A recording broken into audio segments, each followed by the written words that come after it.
Hi guys, it's Avas and welcome to my YouTube channel. So guys, today's our topic is how to fix if Nvidia graphics not detected in Windows 10.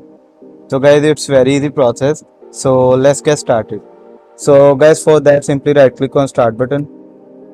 Now here you can see the option of device manager. So simply click on it.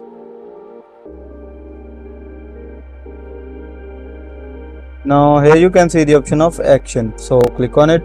And here you can see the option of add legacy hardware. So simply click on it. Now simply click on next. Now here you have to select this, install the hardware that I manually select from a list and click on next. Now here select display adapters and click on next.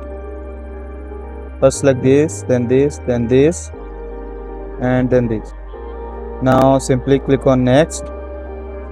Now again click on next. So guys, here you can see Microsoft remote display adapters. Now simply click on finish. So guys, after this your problem will be fixed.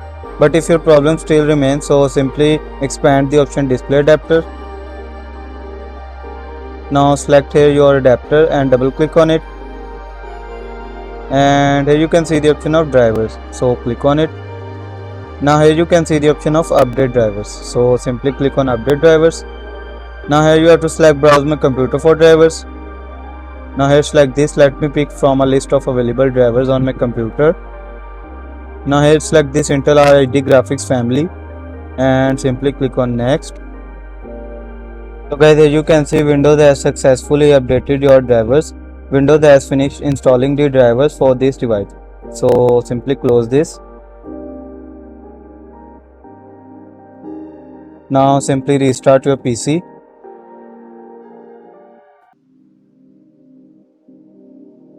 So guys, after restart your problem will be fixed. So guys, I hope you will find this video informative. If you like it, press the like button and subscribe to our channel. Bye, have a great day.